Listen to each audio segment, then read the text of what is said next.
आप सभी दोस्तों का स्वागत है हमारे YouTube चैनल परीक्षावाड़ी 24x7 पर। इस वीडियो में हम आपके लिए पर्यावरण अध्ययन का एक प्रश्न पत्र लेकर आए हैं जो आपके सीटेट एग्ज़ाम के लिए बहुत महत्वपूर्ण होने वाला है। चलिए हम शुरू करते हैं पर्यावरण अध्ययन का। पहला प्रश्न, निम्नलिखित में कौन सा कथन आकलन प्रक्रियाओं के विषय में सबसे कम उपयुक्त है।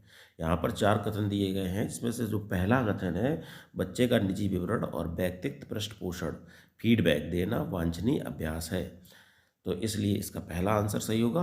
अब चलते हैं अगले प्रश्न की ओर। प्रश्न, क्या दिए गए प्रश्न को ध्यान से पढ़िए। क्या आपने अपने घर या स्कूल के आसपास जानवर देखे हैं जिनके छोटे बच्चे हैं? अपनी नोटबुक में उनके नाम लिखिए। इस प्रश्न के माध्यम से किस प्रकार का प्रक्रमण कौशल का आकलन किया गया है? तो इस प्रश्न से अवलोकन एवं रिकॉर्डिंग का आकलन किया गया है। चलते हैं अगले प्रश्न की ओर। पर्यावरण अध्ययन की अंतः विषयी प्रकृति पर्यावरणीय मुद्दों को द्वारा संबोधित करती है, तो इस प्रश्न का जो आंसर 4 सही होगा। विज्ञान, सामाजिक विज्ञान और पर्यावरण की शिक्षा के विषय वस्तु और पद्धति के प्रयोग को। अगले प्रश्न की ओर चलते हैं। कक्षा 5A के शिक्षक एक सवाल देते हैं, पेड़ों के 5 लाभ लिखिए, जबकि कक्षा 5B के शिक्षक निम्न सवाल देते हैं, क्या होगा अगर धरती पर कोई पेड़ ना हो? तो इन सवालों की प्रकृति कैसी है? ए मुक्त अंत वाला अभिसारी है और बी बद्ध अंत वाला अपसारी है। अगले प्रश्न की ओर चलते हैं। कक्षा 1 में पर्यावरण अध्ययन में शिक्षार्थियों के आकलन के बारे में निम्नलिखित में कौन सा से सत्य हैं? नंबर 1, मौखिक परीक्षाएं, क्योंकि हो सकता है कि बच्चे लिखने में सक्षम ना हो। नंबर 2, ड्राइंग, क्योंकि बच्चों को इसमें आनंद आता है। नंबर 3, शिक्षकों को अवलोकन और रिकॉर्डिंग। नंबर 4, किसी को ना रोके नीति को ध्यान में रखते हुए आकलन की कोई आवश्यकता नहीं है। तो इन कथनों में ऊपर के 3 कथन, पहला, दूसरा, तीसरा ही कथन सही आंसर में होंगे, सत्य होंगे, इसीलिए इस प्रश्न का आंसर होगा पहला सही। अगले प्रश्न में चलते हैं। कक्षा 5 की शिक्षिका एल्यूमिनियम फॉयल लेती है और पानी में डाल देती है और दिखाती कि वह ऊपर तैरता है। फिर वह मॉडल को मोड़कर जोर से दबाती, निचोड़ती है, फिर पानी में डालती है, तब शिक्षार्थियों को दिखाती है कि वह डूबता है। बाद में वह शिक्षार्थियों को यह सोचने और कारण देने के लिए कहती है कि ऐसा क्यों हुआ। इस प्रश्न का उत्तर देने में निम्नलिखित में कौन सा प्रक्रमण कौशल का प्रयोग किया जाएगा? तो इस प्रश्न का आंसर है परिकल्पना। अगला प्रश्न, पर्यावरण अध्ययन में शिक्षा शास्त्र के संदर्भ के सिवाय निम्नलिखित सभी वांछनीय अभ्यास हैं, तो इस प्रश्न का उत्तर 3 सही होगा। वास्तविक अवलोकन के स्थान पर पाठ्यपुस्तकी ज्ञान की श्रेष्ठता को स्वीकार करना। चलते हैं अगले प्रश्न पर।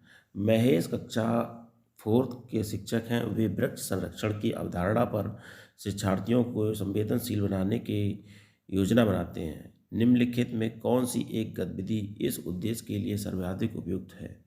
तो इस प्रश्न का आंसर 2 सही होगा। एक पौधे को अपनाने और उसका पोषण करने के लिए प्रत्येक शिक्षार्थी को प्रेरित करना। चलते हैं अगले प्रश्न की ओर।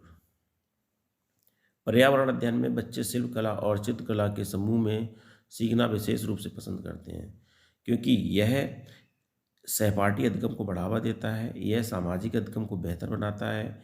जब बच्चों की सृजनात्मकता की प्रशंसा की जाती है तो वे खुश होते हैं, वह उसके प्रति प्रेरित होते हैं। यह कक्षा में अनुशासन को बढ़ाता है। तो यहाँ पर ऊपर के जो 3 कथन है, पहला, दूसरा, तीसरा, वही कथन सही है। तो इस प्रश्न का तीसरा आंसर सही होगा, 1, 2, 3। चलते हैं अगले प्रश्न की ओर।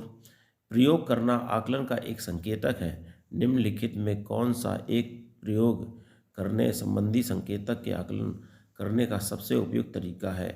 तो इनमें 4 कथनों में से जो चौथा आंसर है हस्तपरक गतिविधि, वही इसका आंसर होगा।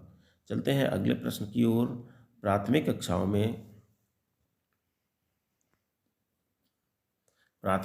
में शिक्षार्थियों के पास अनेक प्रकरणों में अनेक वैकल्पिक अवधारणाएं होती हैं, जैसे सजीव, निर्जीव, जल चक्र, पौधे आदि। इन वैकल्पिक अवधारणाओं के स्रोत हो सकते हैं। तो यहाँ पे 4 स्रोत दिए गए हैं: परिवार समुदाय, पाठ्य पुस्तकें और अन्य पुस्तकें, शिक्षक, कहानियाँ और कविताएँ। तो इसमें सभी विकल्प सही होंगे, इसीलिए इस प्रश्न का जो आंसर होगा, आंसर 2 सही होगा। 1, 2, 3, 4। चलते हैं अगले प्रश्न की ओर।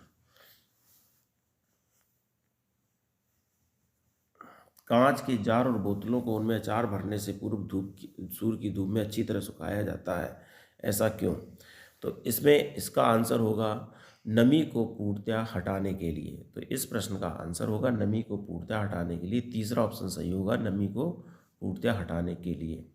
अगला प्रश्न, रेणु की दादी उसे एक सूखा कुआं दिखाते हुए कहती है कि वर्ष 15 से 20 वर्ष पहले इस कुएं में पानी था, लेकिन अब यह पूर्णतया सूख गया है। कुएं में पानी सूखने का के कारण क्या हो सकते हैं? नंबर 1, पेड़ों, कुएं और उनके आसपास के स्थान की मिट्टी को अब सीमेंट से ढक दिया गया है। आसपास के इलाके में बहुत सारे बोरिंग पंप लग गए हैं। प्रत्येक घर के में अब नल होने के कारण कोई भी कुएं का प्रयोग नहीं करता है।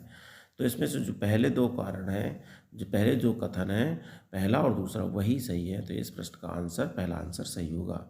अगला प्रश्न, बगुला भैंस पर बैठता है क्योंकि बगुला और भैंस में सहजीवी संबंध है। तो इस प्रश्न का जो पहला आंसर होगा, सही होगा। अगले प्रश्न में चलते हैं। निम्नलिखित में जड़ का कौन सा कार्य पौधे के लिए नहीं है? तो यहाँ पर 4 कारण दिए गए हैं। तो 4 कारणों में जो पहला कारण है भोजन भंडारण या संचित करना, ये जड़ का प्रमुख कार्य नहीं है। बाकी 3, ह्यूमस उपलब्ध कराना, पौधों को सहारा देना और जल खनिजों का अवशोषण करना, ये पौधों के जड़ के कार्य होते हैं। अगला प्रश्न, कर्णम मल्लेश्वरी के विषय में नीचे दिए कथनों में से विचार कीजिए। वह अंतर्राष्ट्रीय ख्याति प्राप्त भारोत्तोलक वेट लिफ्टर है। वह कर्नाटक की है। उसने अपने नाम बहुत सारे रिकॉर्ड बनाए हैं। वह 130 किलोग्राम तक का भार उठा सकी थी। जब वह 12 वर्ष की थी तभी से उसने भार उठाने का अभ्यास कर दिया था। तो इसमें आपके जो पहला और तीसरा और चौथा ऑप्शन है वो सब सही हैं, लेकिन वह कर्नाटक की नहीं थी, इसीलिए इसके आंसर दूसरा सही होगा। अगले प्रश्न में चलते हैं। सीढ़ीदार कुएं और बावली या बावड़ी में से निम्नलिखित में कुछ कथन दिए गए हैं, तो वो कथन में कौन सही हैं? तो पहला कथन है वे जल भंडारण और संरक्षण की पारंपरिक व्यवस्था है। सामुदायिक स्रोत के रूप में उनका प्रयोग होता है। उनका निर्माण मुख्यतः वर्षा रहित और राज्यों में होता है। उनमें केवल संदूषित जल पाया होता है। तो यहाँ पे 3 ऑप्शन दिए गए हैं, पहला, दूसरा और तीसरा। तो वो जो सही है, तो इसका दूसरा आंसर सही होगा, पहला, दूसरा, तीसरा। चौथा कथन इसके लिए गलत होगा। अगला क्वेश्चन, बरली एक पारंपरिक कला का प्रकार है। बरली नामक स्थान किस राज्य में स्थित है? तो बरली नामक स्थान महाराष्ट्र राज्य में स्थित है, इसीलिए इसका पहला आंसर सही होगा। अगला प्रश्न, तमिलनाडु के निकटवर्ती समीपवर्ती राज्य हैं। तमिलनाडु के पास के राज्यों में समूह दिए गए हैं, तो जिसमें केरल, कर्नाटक और आंध्र प्रदेश तमिलनाडु के पास के राज्य हैं। चलते हैं अगले प्रश्न की ओर। निम्नलिखित में किसकी सुनने की शक्ति इतनी तीक्ष्ण होती है कि वह वायु के पत्तों के हिलने की ध्वनि और घास पर किसी जानवर के चलने की ध्वनि में अंतर स्पष्ट कर सकता है? तो इसका उत्तर होगा बाघ। अगला प्रश्न, जब कोई व्यक्ति ट्रेन द्वारा अहमदाबाद से केरल की यात्रा करता है तब वह अनेक सुरंगों को पार करता है। ये सुरंगें पर्वतों में हैं। ये सुरंगें पश्चिमी घाट के पर्वतों में हैं। तो इस प्रश्न का जो आंसर होगा, तीसरा सही होगा। अगला प्रश्न, पृथ्वी गोल है। वास्तव में पृथ्वी पर ऊपर नीचे कुछ नहीं होता है, केवल सापेक्ष होता है। हम भारत के लोग अर्जेंटीना के सापेक्ष उल्टे हो सकते हैं। तो इस प्रश्न में जो रिक्त स्थान दिया गया उसमें चौथा ऑप्शन अर्जेंटीना सही हो सकता है, सही है। अगला प्रश्न, मच्छरों के प्रजनन की रोकथाम के लिए ठहरे पानी पर तेल डालने की सलाह दी जाती है। ऐसा इसलिए क्योंकि तेल ऑक्सीजन की आपूर्ति को काट देता है, जिससे मच्छरों का प्रजनन थम जाता है। अगला प्रश्न, निम्नलिखित में से कौन सा कीट मधुमक्खियों की भांति कॉलोनी बस्ती में एक साथ नहीं रहता है? तो यहाँ पे 3 कीट हैं, जो ततैया, बर, चींटी, दीमक, ये सभी एक साथ बस्ती बनाकर रहते हैं, जबकि मकड़ी कोई बस्ती बनाकर नहीं रहता है। अगला प्रश्न, निम्न ग्रामीण क्षेत्र में मकानों के ढांचे वहाँ की जलवायु मौसम की स्थिति के संबंधित होते हैं। एक गांव के मकानों के लक्षण नीचे दिए गए हैं। मकान मजबूत बांस के खंभों पर बने होते हैं। अंदर से मकान लकड़ी से ही बने होते हैं। मकान ज़मीन से लगभग 3 से 3.5 मीटर की ऊंचाई पर बने होते हैं और मकानों की जो छतें होती हैं वो ढालू होती हैं। यह इस गांव में भारी वर्षा होती है। यह गांव किस राज्य में होना चाहिए? तो ऐसे मकान असम राज्य में बनते हैं, क्योंकि असम राज्य में ज़्यादा वर्षा होती है। तो इस प्रश्न का जो आंसर होगा वो असम होगा। इसके बाद अगला प्रश्न है, कुडुक कहाँ के लोगों की भाषा है? तो यहाँ पर जो आपका आंसर होगा कुडुक, कुडुक झारखंड के लोगों की भाषा है। चलते हैं अगले प्रश्न के, राष्ट्रीय पाठचर्या की रूपरेखा 2005 के अनुसार निम्नलिखित में कौन सा एक पर्यावरण अध्ययन की विषय वस्तु थीम है? तो इसमें इसका जो आंसर होगा वो आंसर होगा भोजन। तो भोजन राष्ट्रीय पाठचर्या की रूपरेखा की थीम है। चलते हैं अगले प्रश्न की ओर, पर्यावरण अध्ययन में विषय वस्तु थीम आधारित उपागम को अपनाने की समर्थन में निम्नलिखित में कौन सा तर्क सबसे अधिक सशक्त है?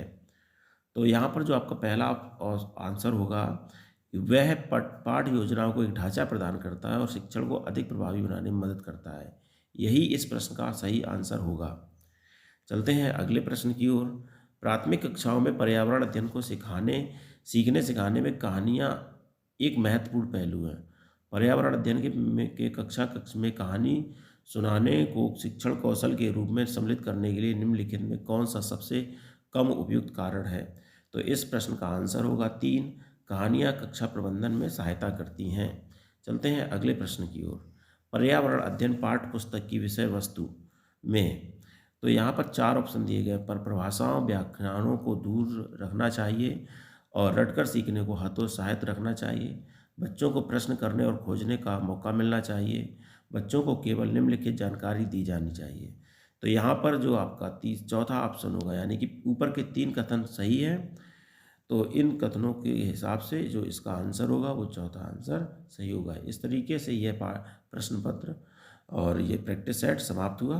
अगर आपको ये प्रैक्टिस सेट अच्छा लगा है तो हमारे चैनल को सब्सक्राइब करें, ताकि जो हमारे आगे आने वाले वीडियो हैं वो आपको प्राप्त हों, और चैनल को लाइक शेयर करें। धन्यवाद।